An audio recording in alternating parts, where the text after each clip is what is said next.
Baik, kita mulai ya. Sekarang mata pelatihan yang ke berapa? Pertama. Yang kedua. Yang kedua. Tadi yang pertama itu penjelasan alur dan program pelatihan. Ya, sekarang ini mata pelatihannya prakondisi petani hutan. Ya. Nah, tujuan dari mata pelatihan ini sebenarnya ingin mengetahui sebenarnya kondisi Bapak dan Ibu seperti apa. Baik dari kabarnya ya, kesehatannya, kemudian kondisi ekonominya sekarang seperti apa gitu ya. Kemudian ya, jangan riut Pak, jangan sakit kepala gitu ya. Kemudian menjelaskan kebutuhan masyarakat atau petani hutan terkait dengan pembuatan vokasi. Kondisi kesehatan Bapak dan Ibu sekarang gimana? Alhamdulillah sehat. Alhamdulillah sehat ya. Baik ya. Kalau dari sekarang musim peralihan antara hujan dan kemarau ya. Oh, kemarin ada Pak ini ya, Pak Dery ya. Pak Dery, Pak siapa namanya? Pak Dery. Ada Pak Dery. Ya. Sakit apa?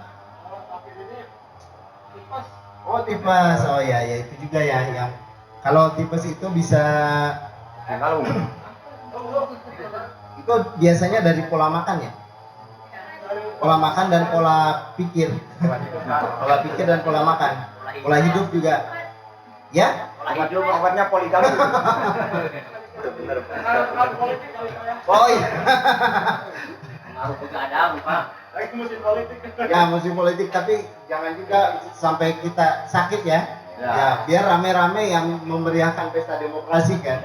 Tapi ya tetap kita rasional karena yang kita hadapi adalah yang ada di depan kita ya. Pertama apa mungkin kebutuhan sehari-hari ya. Ya mata pencarian yang harus kita terus-menerus geluti ya. Lapangan kerja.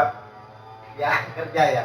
Jadi kalau dari ini Pak apa namanya kondisi ekonomi gimana Bapak dan Ibu? Kalau dari mata pencariannya banyakannya apa? Bapak-bapak dulu ya, Bapak dulu. Petani. Petaninya petani seperti apa? Serabutan. Serabutan, maksudnya punya lahan atau menggarap yang Penggarap. Penggarap. Banyaknya penggarap. Petani ya. Kalau penggarap beda dengan buruh tani Pak. Kalau buruh tani biasanya kan kerja di orang ya. Banyaknya di sini penggarap. Penggarap. Kalau ibu-ibunya pembantu suami. Ada yang punya produk-produk nggak di rumahnya? Produk usaha apa? Ada. Kalau ibu siapa namanya? Assalamualaikum warahmatullahi wabarakatuh. Waalaikumsalam.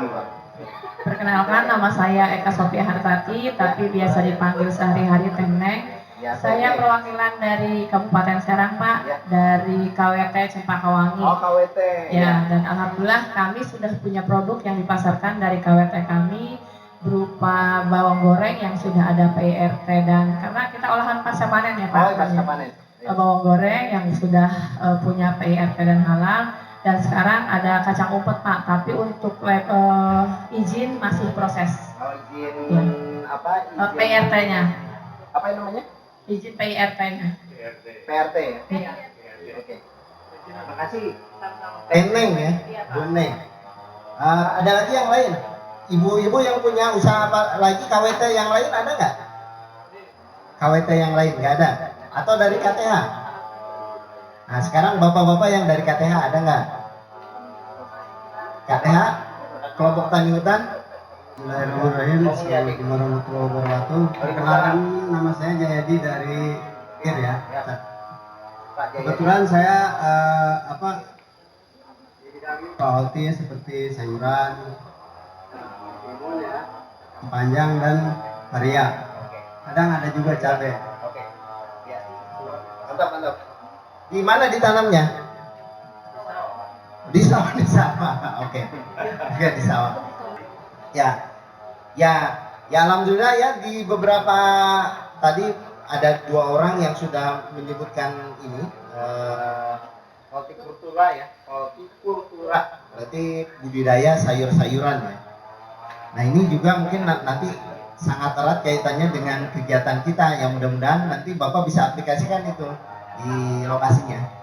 Walaupun mungkin saat ini sudah juga melakukan ya, sudah pernah pengkomposan itu sudah pernah. Hanya pakai M4 udah juga, udah. Oh fermentasi, ya berarti Bapak udah melakukan sebenarnya. Ya mungkin nanti yang sudah pernah melakukan di sini diperkuat lagi, ada teori-teorinya. Jadi nanti kenapa itu harus dilakukan? Nah itu nanti ada penguatan di teorinya. Ya kalau kondisi kesehatan dan ekonomi baik ya Pak. Mudah-mudahan ekonomi kita mudah-mudahan baik ya. Nah Bapak dan Ibu sekalian, ini pelatihan memang kita kaitkan dengan ketahanan pangan seperti yang tadi dikatakan oleh Bu Santi ya. Kemudian Bu Istiana juga tadi dari DLHK Provinsi menyebut ini. Jadi kaitannya pembuatan pupuk Bekasi ini dengan ketahanan pangan. Yes. Di mana kaitannya gitu ya. Nah, kita memang mengusung untuk ketahanan pangan ini dari sistem agroforestry. Ada yang sudah pernah dengar istilah agroforestry belum? Belum. Agroforestry itu, agro itu pertanian, forestry itu kehutanan. Jadi pertanian digabung dengan kehutanan. Jadi konsepnya sebenarnya yang diharapkan kita itu tidak semuanya sayur-sayuran gitu, tapi di pinggirnya ada juga pohon-pohonan. Ya ada juga, jadi kayak digabung begitu Pak. Jadi perpaduan. Memang ini sudah banyak yang dipraktekkan di beberapa tempat itu ada namanya wanatani atau tumpang sari, pernah dengar? Ya pernah ya. Dan memang di tiap daerah itu berbeda-beda namanya.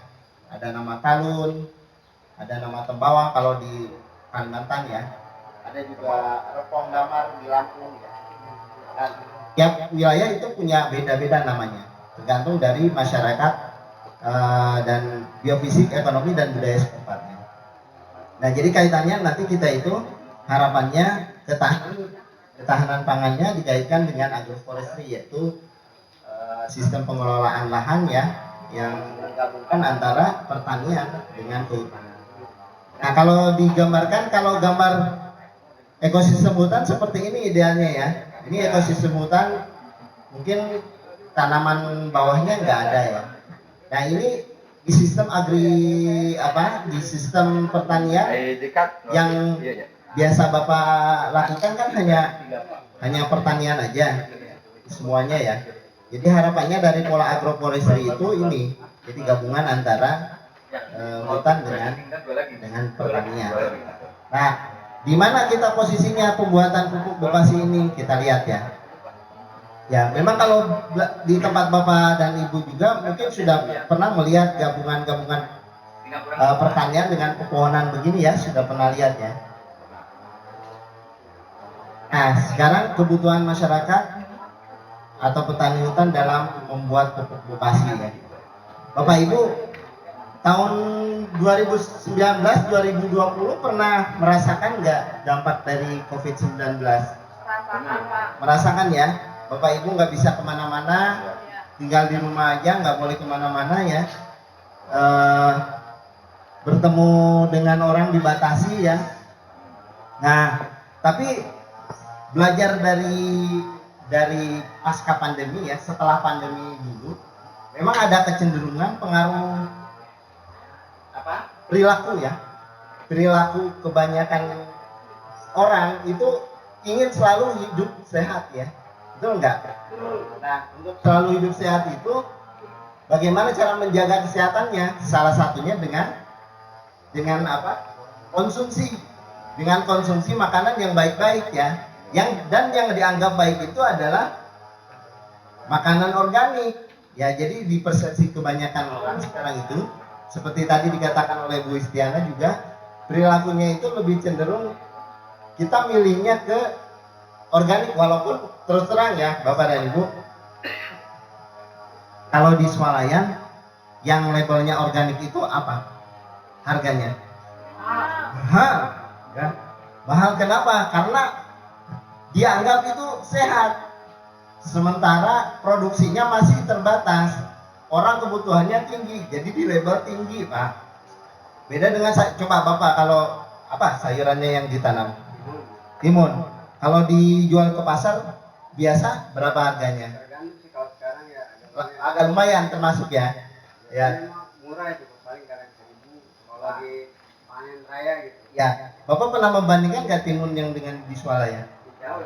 Jauh ya. Nah itu karena itu kami juga ingin mendorong gitu Pak dengan pelatihan ini bagaimana Bapak dan Ibu nanti beralih dari pertanian yang sifatnya konvensional tuh yang menggunakan pupuk buatan yang anorganik, nanti ada istilahnya itu, jadi beralih ke organik yang dari alami gitu Pak, kan kecenderungannya alami ya. Ya. Nah itu, jadi ada perubahan perilaku konsumsi dan ini juga peluang bagi Bapak yang baik yang di KTH ataupun siapapun yang terkait dengan apa kegiatan pertanian, ini peluang sebenarnya. Jadi itu harapannya dari pelatihan ini ya. Ya ini tadi. Nah, ini ada apa namanya kembali ke alam ya.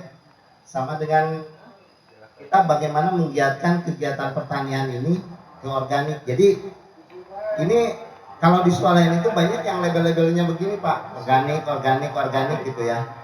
Nah nanti Bapak dan Ibu bisa bedakan mana yang organik penuh, mana yang organik sebagian, mana yang organik itu hanya di prakteknya aja. Nah, dari mana sumber organik ini? Nah nanti kita lihat dari inputnya. Ya. Nah, coba kalau yang organik 100% itu labelnya dari bahan organik sepenuhnya. Ya. Kemudian yang natural itu hanya 90%. Kalau yang organic fresh itu produknya segar ya, tidak ada proses pengawetan, tidak ada pengolahan, tidak ada juga modifikasi genetik ya. Terus yang natural organik 70%, bahan-bahannya alami. Yang lokali organik kalau Bapak ini kategorinya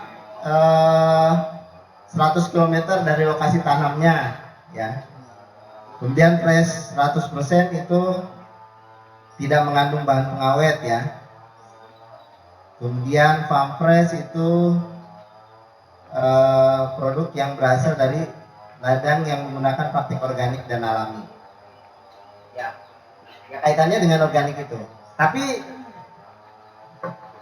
kita lihat dari inputnya, nanti pemilihannya apakah menggunakan pupuk organik atau pupuk kimia ya. Bapak dan Ibu mungkin sudah terbiasa dengan pupuk kimia ya, dan terbiasa juga dengan pupuk organik ya, sudah digabung ya. Jadi memang kita juga belum bisa memastikan ya, apakah dari praktek selama ini kebutuhan dari pupuk kompos yang kita buat itu belum sepenuhnya bisa mencukupi kebutuhan tanaman ya. Nah, ada saja misalnya dari kompos itu kurangnya. Nah, mungkin itu digabung. Tapi kita mendorong bagaimana yang supaya dari pembuatan pupuk organik ini kita bisa memenuhi itu secara bertahap mungkin ya Pak ya. Kalau yang selama ini intensif ya, yang menggunakan pupuk kimia, memang itu kecenderungannya menjadi produk yang pasaran ya istilahnya ya. Jadi harganya harga pasar. Jadi kalau dilempar ke pasar harganya agak murah ya. Bahkan kadang-kadang mungkin sampai tidak ada harganya Pak. Apa itu? Apa? Sekarang pernah dibuang juga. Dibuang apa yang dibuang? Ya, hasil panennya. Hasil panen misalnya timun pernah dibuang? Pernah itu. Karena memang di sana juga udah nggak menerima pasar kan. Udah penuh katanya. Ya udah penuh. Coba kalau Bapak ke organik, tapi memang nanti itu masuknya itu. Nah nanti kendalanya di pemasaran memang ya. Nah, nanti itu ilmu lain di luar ini juga nanti ada. Tapi yang jelas kalau beralihnya dulu ya, memang harus memang sih ketertarikan untuk melakukan itu kalau pasarnya itu sudah jelas ya. Tapi sekarang kalau dari pelatihan ini bagaimana Bapak dan Ibu termotivasi untuk membuat pupuk bokasi ya. Tentu pilihannya nanti inputnya harus bahan organik kan, dari pupuk organik yang dibuat.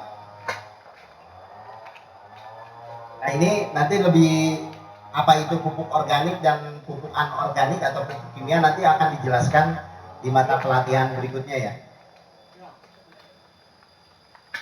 Nah, jadi ini yang menjadi harapan dari pelatihan ini. Jadi dengan adanya kecenderungan perubahan perilaku masyarakat kebanyakan yang lebih menghargai produk-produk pertanian organik, ini peluang bagi Bapak dan Ibu ya untuk menerapkan ya pengelolaan agroforestry-nya baik di dalam maupun luar kawasan untuk menghasilkan produk pangan organik. Ya. Nah, sebenarnya kalau dibilang murah ya, untuk pupuk organik mungkin itu juga tergantung daerahnya ya. Makanya apa yang ada potensi limbah organik di daerah Bapak dan Ibu itu yang dikembangkan.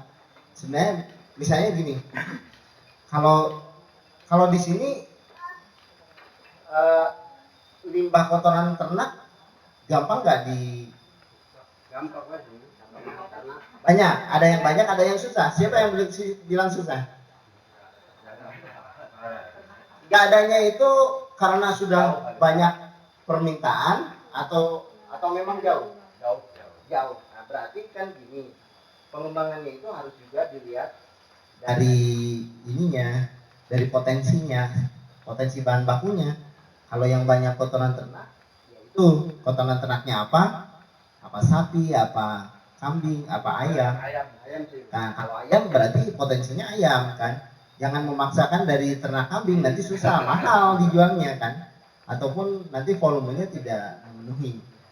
Nah, kalau dari bahan organik lain misalnya bukan dari kotorannya tapi dari dedaunnya nih, kalau misalnya dedaunan yang banyak di sini serasa aja yang digunakan. Jerami misalnya gitu kan. Kalau yang banyak jerami ya jerami digunakan. Enggak mesti semuanya diambil dari dari sekam ya. Kalau sekam susah, tapi kalau jerami banyak, sekam pasti banyak ya. Ya. Jadi supaya biaya operasionalnya lebih murah, berarti kan dari potensi yang ada. Ya. Harapannya kan banyak keuntungan yang kita peroleh dari harga yang tidak. Kan memang arahan pembuatan ini memang ke bahan baku yang kita anggap limbah gitu, yang tidak berguna. Kalau misalnya seperti kemarin contohnya di Kalimantan Barat. Di Kalimantan Barat itu yang banyak tuh tangkos. Tangkos itu tandan kosong sawit. Nah ya kalau yang banyak itu, ya itu yang digunakan. Ya, tidak memaksa. Kalau di sana kamu susah. Ya. Ya banyaknya hutan, sawahnya kurang. Ya. Ya mungkin kalau di sini nanti Bapak dan Ibu bisa memanfaatkan limbah yang ada di sekitar ya. Kemudian kita manfaatkan untuk digunakan menjadi pupuk organik ya. Ya, sampai di sini ada pertanyaan? Bapak dan Ibu? Ada? Atau kalau pertanyaan nggak ada, boleh juga sharing pertanyaan. Cerita boleh. Ya, cerita boleh. Ini masih 15 menit lagi. Ayo. Ada yang mau cerita terkait dengan kondisi di daerah Bapak? Ini aja. Perkenalkan Pak, nama saya Sabtu Hayat, Ya. PKSM Kecamatan Korojo. Berkaitan dengan pupuk organik, Ya. tanda kutip ini pupuk bokasi. Sebenarnya saya adalah pionir dulu Pak.